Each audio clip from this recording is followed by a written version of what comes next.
Welcome to Racquets United. This is our 6th episode where we focus on careers and leadership in racket sports. Today is a very, very special day where we're going to talk to Dr. Dave Porter, who is, his accomplishments are longer than we have time on the podcast. But what I want to do is, before he says hello, I'm going to introduce him with a little bit of his background. And I hope it does embarrass him, but it also shows why he is our guest today and why we're excited to talk to him. So he's been a college coach for more than 40 years. He holds the record, and I still think this is accurate, for the most wins in NCAA history as a tennis coach. He was with BYU Hawaii for 33 years, had 11 national championships, 57 All-Americans, also has earned his PhD in education. That's just before we mention what he has done for the USPTA and now the RSPA. He has done education all over the world on behalf of the USPTA, including China and Japan. He's helped design the USPTA certification process. He's a USPTA master professional, former past national president, and now, and congratulations to you, he is a member of the Racket Sports Professionals Hall of Fame. Welcome, Dr. Dave Porter. Thank you. It is wonderful to be here with you. Boy, you know what? If at the end of my career I can have anywhere close to this, that's an accomplishment. Congratulations to all of that. But more importantly, congratulations to your life in tennis and your life in education and leadership and coaching. And that's really what I want to talk about today. But walk me back a little bit. How did you get started, and why tennis and why coaching? Well, it's interesting. I started coaching when I was still in high school. Some people that I looked up to who had played college tennis and basketball had asked me to coach their son's Little League baseball team. Oh, wow. So I was a junior in high school when I first started to coach. And during the summers when they played, all the other coaches were parents, and they could practice on Wednesday night or Saturday morning. And I was out there for 2 or 3 hours every single day with the kids. And we got quite good and did very, very well. And I realized that part of it is what I have in terms of expertise, and the rest is just willingness to work hard, enjoy the kids, and give them more opportunity for success. So that's where I started. And then that same group of parents got me to start coaching their kids in tennis. Wow. And when I went to the university, I went on a basketball scholarship at BYU, and later, and maybe the main reason is that nobody came to tennis matches. I mean, everybody went to the basketball games. And at that time, we had the biggest on-court basketball facility in the country, still one of the bigger ones, 23,000. And so I played basketball, and then I left and went on a mission for our church. Mm-hmm. And when I came back, they just had better basketball players than I was. Oh. I mean, I was started as a freshman, and I came back, and I was, I got in the game if we were way ahead or way behind. Got it. And I was less interested in spending every day practicing for that opportunity. So I went back, and 1 year I did both. I finished basketball practice and raced down to the indoor courts and play tennis, and then started to play tennis again. So that was really my love, but at the time I hadn't really considered that it would be as long of an investment and a life-changing opportunity. So that's how I got started. But you then got your master's, then you went and got your PhD. Was that in parallel with while you were coaching, I'm assuming? Yes. Well, I got my master's, and while I was coaching the high school tennis team. Oh, I see. Okay. And we did quite well, and only lost 2 matches in the 3 years that I was helping them. And then I had an opportunity to start coaching some basketball, and finished my master's. Then was hired at BYU Hawaii, and went over there as an assistant basketball coach. They had they didn't have a varsity formal intercollegiate tennis team. And after a short time, I just decided, I don't want to spend the rest of my life in Hawaii indoors. So I said, would you be willing to let me go back, finish my PhD, and start a tennis team? And so the first year they said, okay, you get no release time. You get $1,000 for scholarships, balls, travel, equipment, everything. So I gave 2 kids $50, and I bought them all 3 pairs of shoes and 3 rackets and 6 sets of strings, and use the rest for bus money to take the team into Honolulu to play teams that would come and play at the University of Hawaii. Right. That's fantastic. And so start there, 33 years at BYU Hawaii, 11 national championships, 57 All-Americans. Now, we could call you one of the greatest recruiters of all time, which maybe we should. But what was the key to success there? Why were you able to win so much and have that winning ethos? What were the secrets to that, and how did that lead you into the rest of what you did through your true passion, which I'm imagining is education and leadership? Yes. I suppose that the bottom line with that is that if my belief was, and I was a parent, if I can convince the people that I want to have come and play for me, I'm going to take care of your child. They're not going to get into trouble. They're going to graduate, and they're going to leave better people and better tennis players. And I've always recruited with the idea that unless you have the same roommate for 4 straight years, you're going to spend more time with me than anybody else in your life. And so I had to convince the parents that I was someone that they would trust their children to. And so I got some good players, and those players enjoyed it. They found other players. But a lot of my early recruiting success came as a result of participation with the USPTA. I met coaches from all over the world, and they knew me and they trusted me with respect to the students that they had, knowing, gosh, if I send somebody to this guy and they have a bad experience, that's going to impact me while I'm coaching here in India or in Japan or wherever it is. So that made a big difference. Great segue to that, and we'll come back to your coaching as well. But so, yeah, where did the USPTA fit into your life, your career? When did you get involved? How did you get involved? And then, how did you get through that trajectory that took you up all the way to national president, master professional, et cetera? I was very blessed to have the university support me when I made the change to starting to coach tennis. And I was very honest then, and I'm still willing now to acknowledge that I don't know everything, that I'm always learning, and that I want to continue to learn. So I convinced them that I needed to go to the Intercollegiate Tennis Coaches Association, it's now the ITA, it used to be ITCA. Sure. And to go to their national conference back in Sanibel Island, Florida, the Jimmy Connors Tennis Center. I went back there and I met Sean Sloan, who was manning a USPTA booth. Wow. And I told him, I said, so tell me about this. And he did. And I said, man, I'd like to get involved. I need to learn more. I became good friends from that point on with Jim Lair and Jack Groppel, who were both making presentations at that conference, and have maintained that friendship since. But at that point, he said, well, when you get back, go to the Kailua Racquet Club. There's a guy there named Rich. I got a block on Rich's last name, and he worked for the USPTA for many years before he passed away. So I should remember. Yep. But Rich was at the Kailua Racquet Club. I went down and offered to volunteer with the idea that put me with somebody that knows a lot. I want to learn. And from there, you know what it's like. If somebody willing to volunteer, boom, you're in. Yeah, you're in. So you're in until you're out. Giving right. me more and more responsibility, and it just led to me eventually coming to the board, not to the board, but to the executive committee. Mm-hmm. And from there, I guess some people felt like I might be able to do a good job if I continued on. So I made it to the board. And what was your experience like as national president? And now knowing that you're a member of the Hall of Fame, you know the process that happened and how people got in and mentioned and nominated for that. So what was your experience like as national president, and what were your goals when you were accepting that role, and did you accomplish what you set out to? Yes.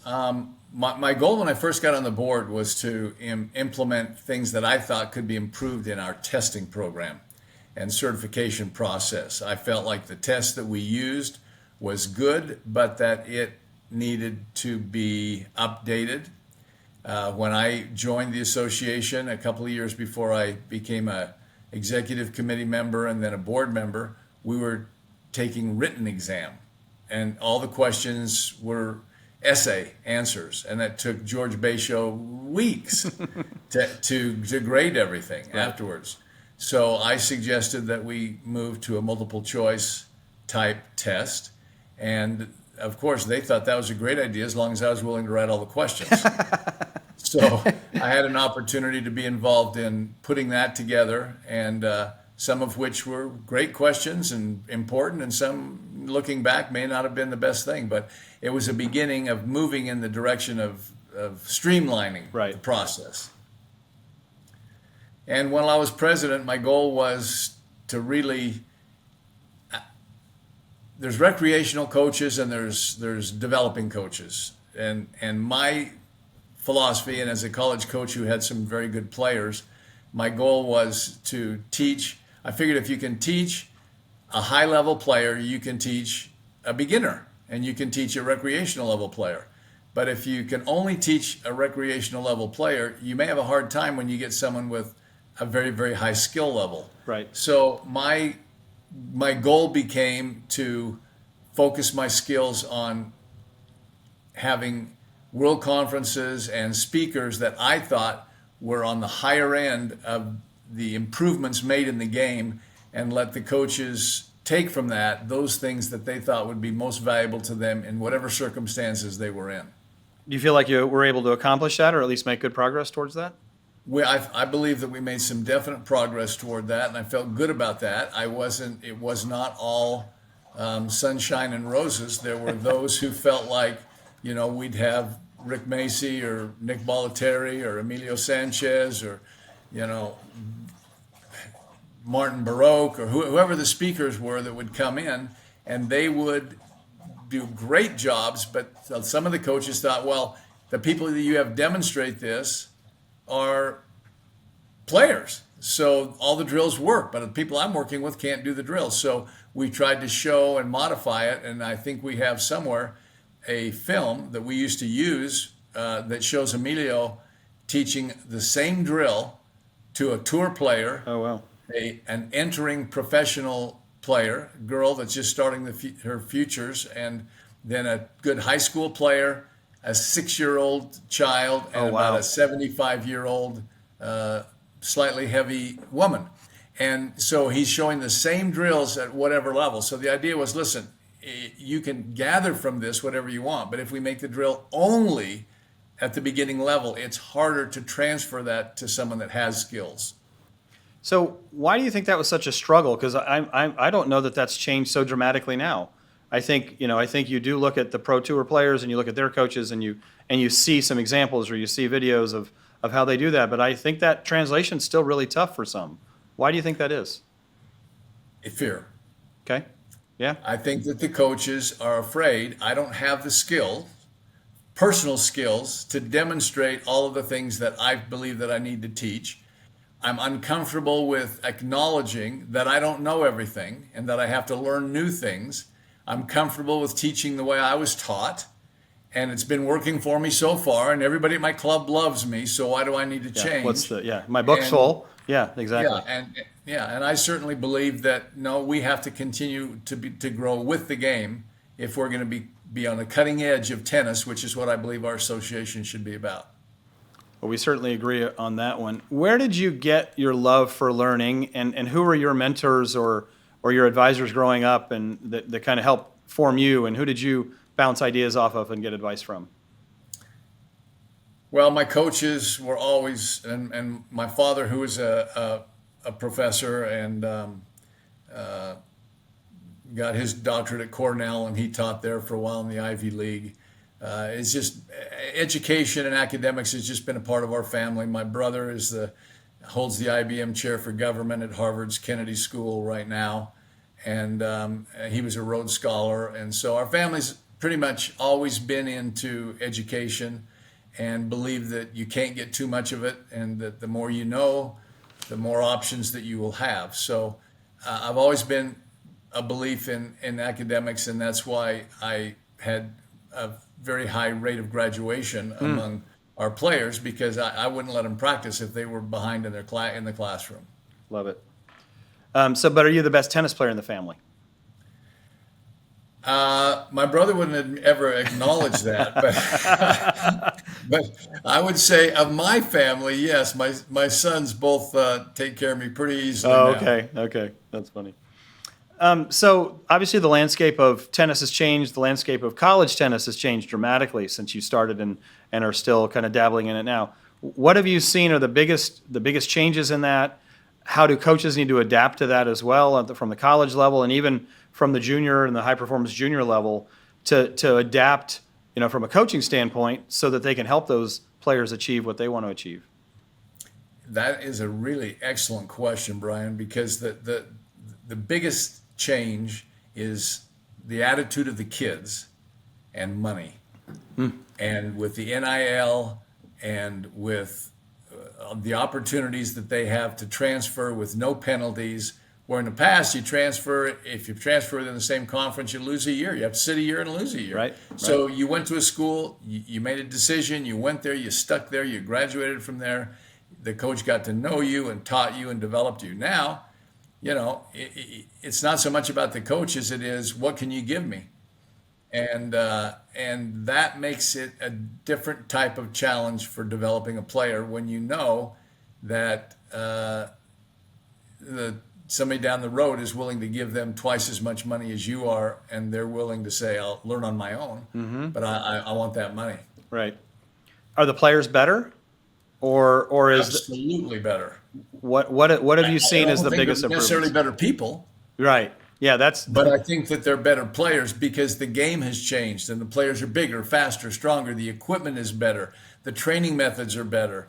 The opportunities are greater. There's more tournaments for them to go and test themselves against. There's just so many pluses today than what there used to be that I truly believe that players today have an advantage, but I believe it would be to their advantage and to their school's advantages to not follow the Benjamins.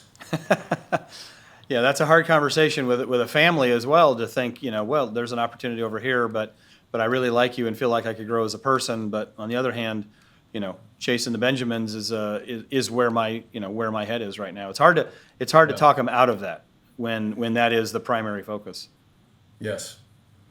When you see the evolution of college players and you see the team game, is the team game still relevant, or are the players individuals trying to achieve individual goals? Because you won, how many? I lost the number. 11 national championships. You don't do that if you don't have a team working together. And how did you build that team and camaraderie? Yeah,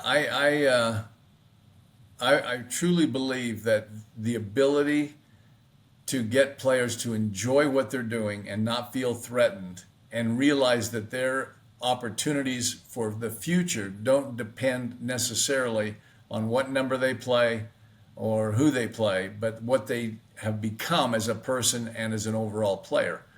And so I was fortunate to get a lot of good players who wanted to get better and were willing to listen, who trusted me, and as they listened and as they practiced, they improved, they got better. And it's once people start winning and you're working together, I just would tell them at the beginning, I said, look, we're not going to have a challenge match, and if you win one match, you're now playing ahead of this guy.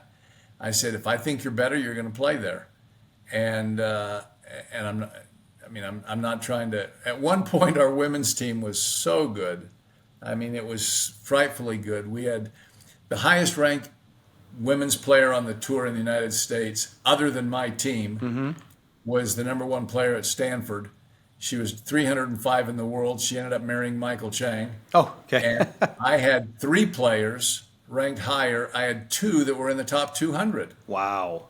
I had one that was 165 and one that was 173, both from Hungary, and one that was 242 from Denmark. So, if you get people there and they're working together at that point in their life, they just want to get better. Right. And they play a college tennis match after, wanting the tour, having played some on the tour. It doesn't matter to them what number they play. It's easy. Exactly. Yeah, it's a lot easier for that. Let's transition a little bit. You said you traveled the world a little bit on your mission trip, but tell me how you got involved with training and doing coaching workshops and developing other countries for the USPTA at the time. Well, it was interesting how that all came about, because when Tim Heckler was the CEO, we were not as big internationally as we are now, but we had a lot of countries where we were a major presence. And so we had still do the JPTA in Japan. And because I was a lot closer to Japan in Hawaii than everybody else, they would call even before I was on the board and say, would you go over there and represent us? And so I learned and got to know people.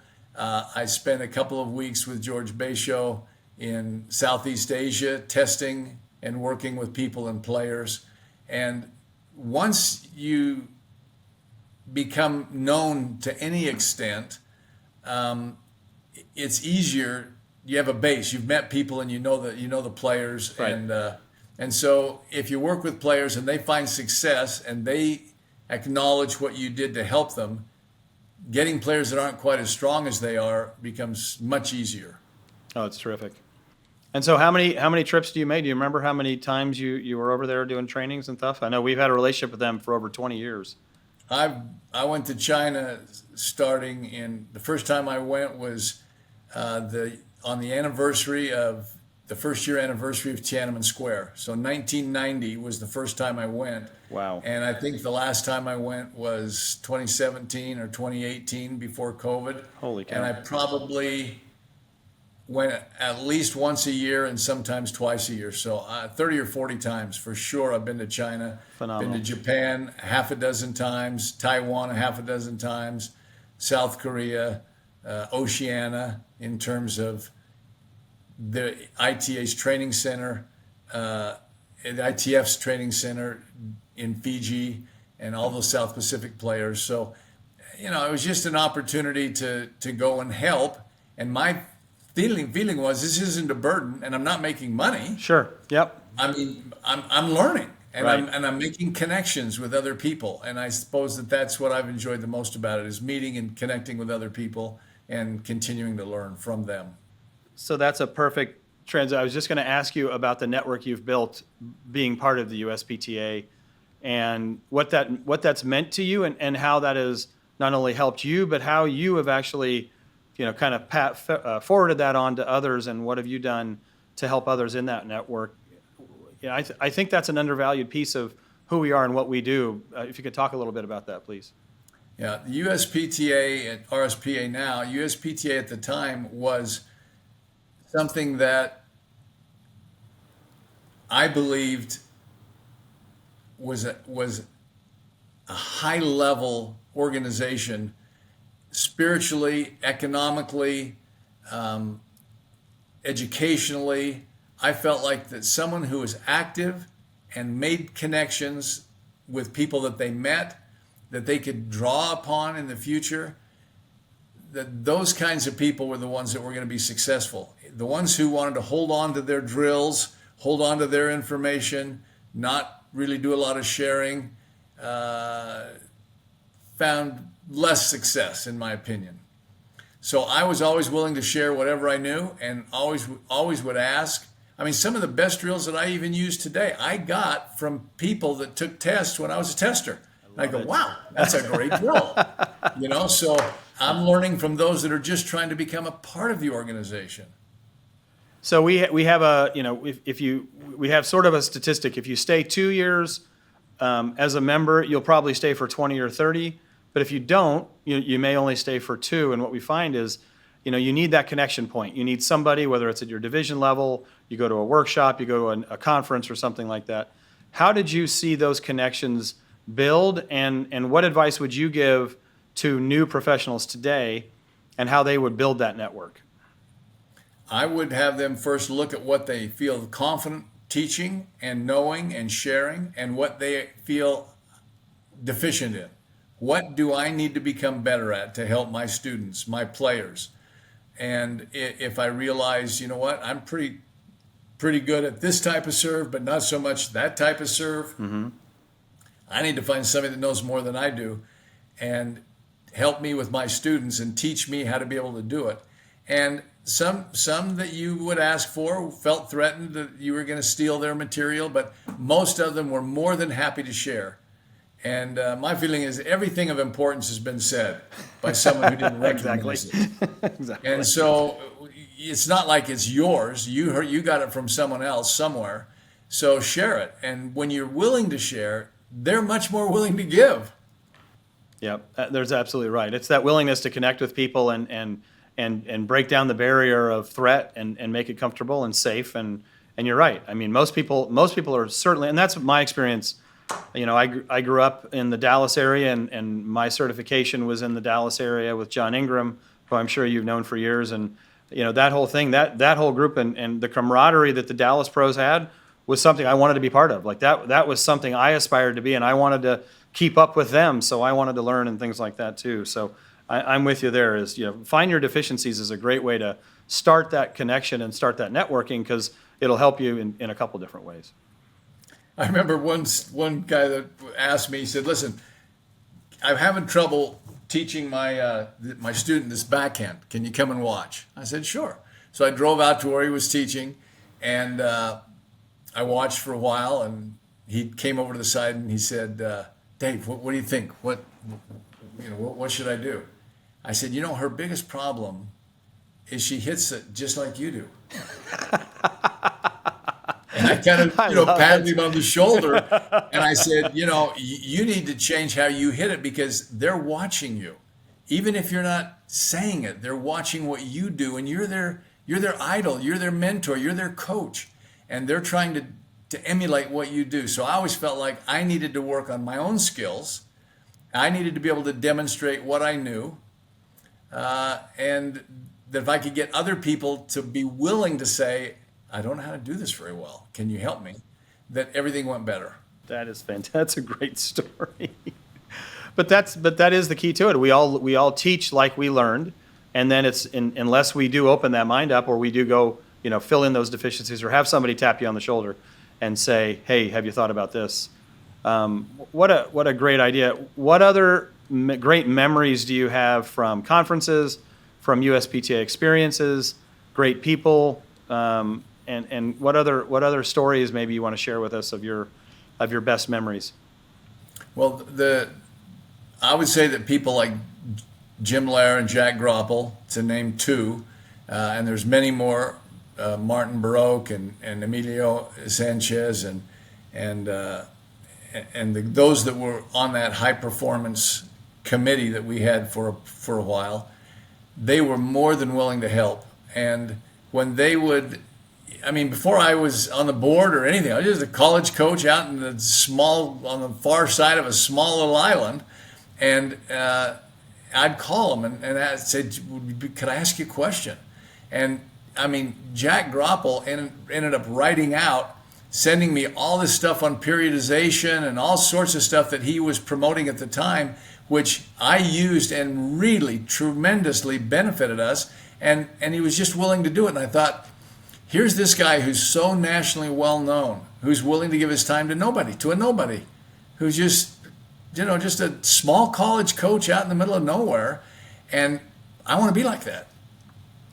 So the funny thing is, not only do Jack and I share the Illini, together, I talked to him this morning and he sends his best, and I told him we were going to chat today. But in the same vein, he is consistently, hey, whatever I can do to help, I'm always here. Please pick up the phone. And so I think you're exactly right. And that is the spirit of our association. It's also, I think, to me, it's the spirit of our industry. If you're in the tennis industry or the rackets industry, I don't know what it is or why it is, but everybody helped all of us get to where we are. And I think it's in our ethos to help others along the way. And I think our association is a great representation of that. It is. And it's even more so now than any time in the past, because we have embraced other racket sports. And they are not only wonderful for exercise and community and making more money for some of the pros and all those types of things, but they're also competition. Yep. For our sport. So we have to be willing to work together, ask questions, learn, because I'm telling you, there's a lot of good tennis pros out there who are now being pushed to teach and manage pickleball, as an example, maybe Padel and other things as well, who don't have the skill set, either physically or knowledge-wise, that they did of tennis. So being willing to learn, I think, is critical right now for our industry. So that's another great setup. You're good at this, by the way. It's another great setup to another question. So what does the rackets professional of the future look like? So, sport agnostic, what are the skills those new professionals, whether you're entry level today, you're starting day one, or you're, day 30 year, what does the racket professional of the future look like in your view? And what do they need to do to be successful? That's another very good question. I think that the best answer to that would be is someone who is willing to acknowledge that the desires of their population, their club, their community, is greater than their desire to teach any one specific thing. And that if the population of the community where they teach has shifted to pickleball, they need to adapt to pickleball. And if it's, in my opinion, tennis is still going to be the king. But I see pros in the future. Look, I had a music teacher. I played the trumpet when I was a kid, and I had a music teacher who was his specialty was saxophone. But he could play every instrument. He didn't play them all right, like they were his main thing. And I think that the tennis pro of the future, or the racket sport pro of the future, is someone who is a specialist in one area, yet has the knowledge and skills to demonstrate and teach and understand the differences and the nuances with all of the different sports. It's like I fed you the answer, so thank you so much for that. But clearly you're seeing that from your perspective, and you're a tennis guy. I'm a tennis guy, but you have to see what the world does. The musical instrument example is quite fascinating, because if you look at some of the best musicians, rock and roll musicians, classical musicians, they all play multiple instruments. They do have their core one, they do have the one that they excel at, but they know, because they know how to read music, or how to connect with people. Because you know notes, which means you know how to teach people. All of those similarities are terrific.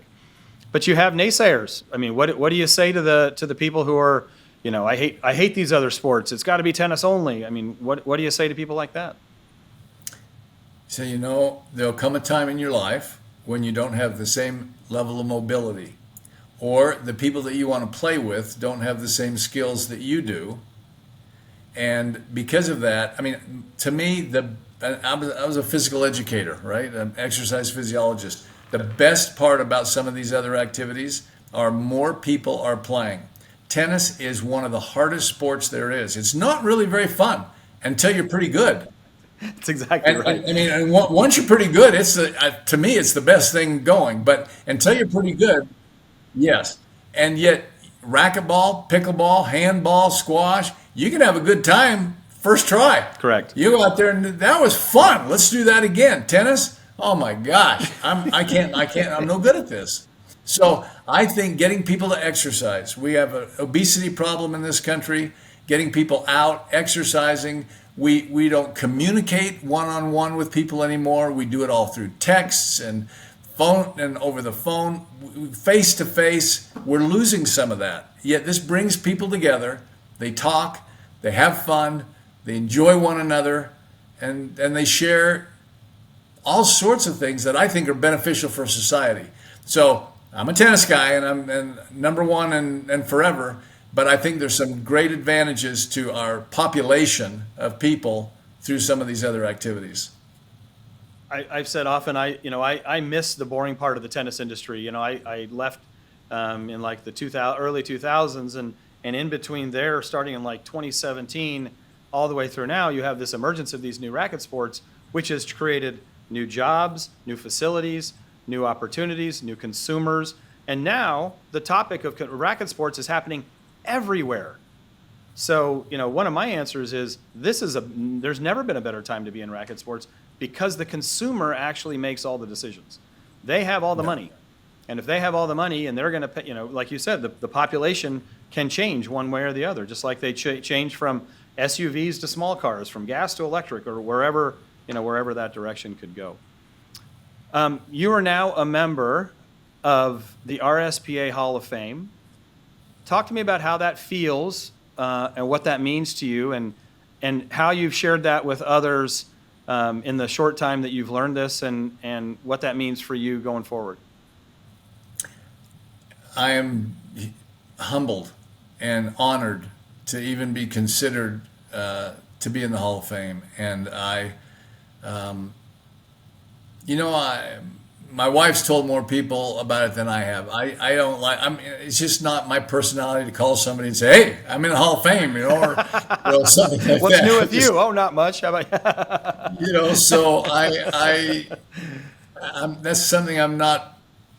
It's just not in my DNA. But it's such a great honor, and I think about it. I've thought about it often since since you let me know, and I've just been humbled and appreciative, and even looked for more ways that I can contribute, because the last couple of years I've had less ability to contribute, and I want to make the last years that I have as profitable for everyone around me as I can.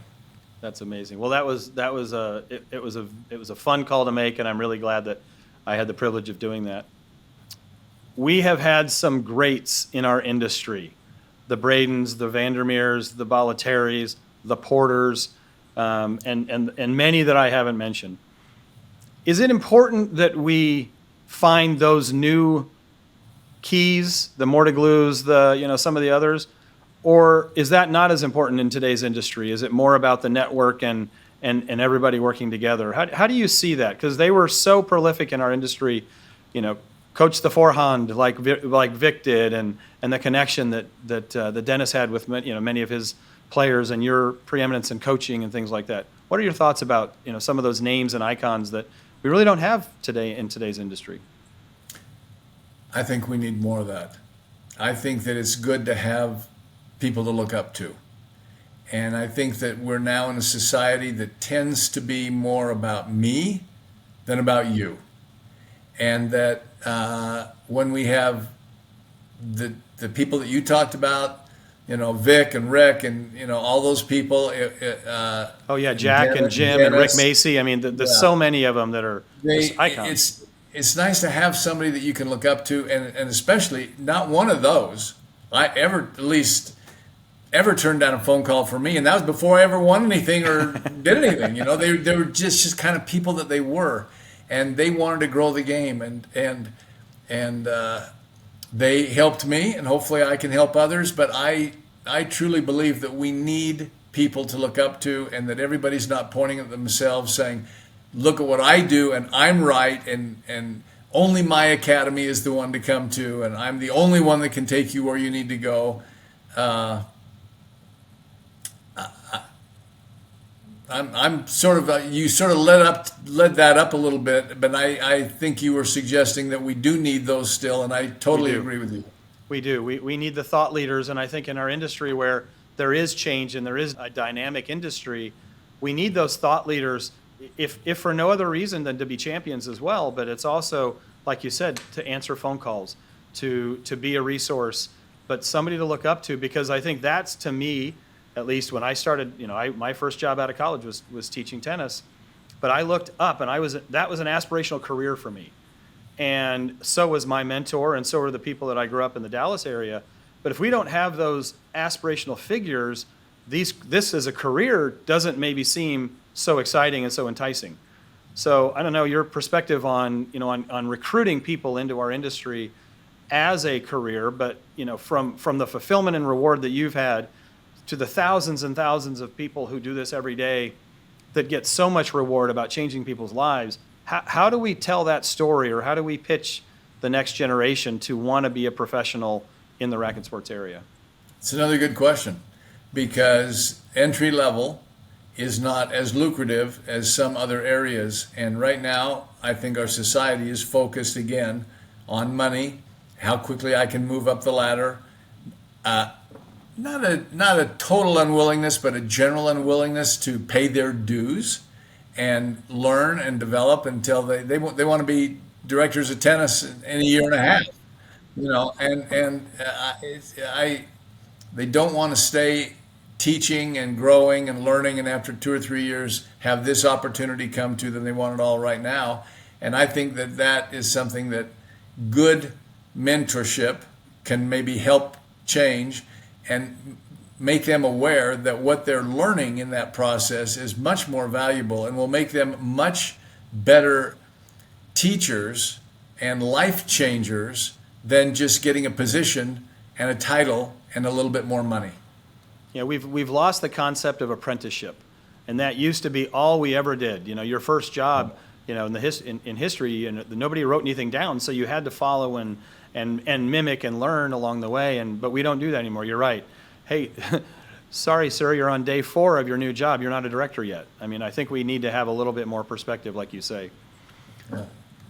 So the college coaching, or college tennis, by the way, has just changed dramatically. You mentioned earlier NIL. Now there's programs at risk. There's budgets at risk. To me, all of that puts our industry at risk. What are your thoughts, or what are your tips, or how can our industry, our membership, help the college tennis ecosystem not fail, keep them active, keep them alive? Because we did a straw poll. 78% of our professionals come from college tennis. Most of them Division I, obviously a lot Division II, III, et cetera. But it's a pipeline. It is absolutely a pipeline. So what are your thoughts on college tennis today and the future of college tennis? I agree with you that we're kind of at a crossroads, and I believe that in order for it to continue and to have college tennis programs that are supported and not being eliminated, that we need to convince the communities that are supporting with their dollars and the administrations that it's not about winning. Winning is a result of recruiting and scheduling and all those things, but that we're trying to build people. And if the only thing that the community cares about is, did you win? Did you beat the rival? If that's the only thing they care about, we're in trouble. Right. And we're in trouble that way with a lot of sports. But once they realize, listen, my child, my friend's child, look what they've become. Even if they're not staying as tennis coaches, they're going into business or whatever else. Look, what did this experience do for them? It's worth my investment to donate money to this local tennis program and keep it afloat and give that opportunity to others, even if they're not going to win a national championship or get the kind of recognition that some people think of, because that's not what it's about. This is not just about winning. Otherwise, we might as well drop most of the programs. Exactly. Well, the other thing that, and I'll call it out. You're also going to create better alumni with programs like tennis and some of the other non-revenue sports because of that individual commitment and some of the other skills that come along with it. But nobody wants to talk about that either. Yep. Dave, Hall of Famer, it's been a pleasure. It was a pleasure to see you in Hawaii. It was a pleasure to welcome you into the Hall of Fame. Any final words or any final thoughts you'd like to share? I'm just grateful to you and the committee that was willing to select me, and I just want you to know, and anyone who hears this, that if they need help, I'm there. That's fantastic. Dr. Dave Porter, newest Hall of Fame member of the Racquet Sports Professionals Association. Thanks again for joining us on Racquets United, and we look forward to seeing you again soon. Thank you, Brian.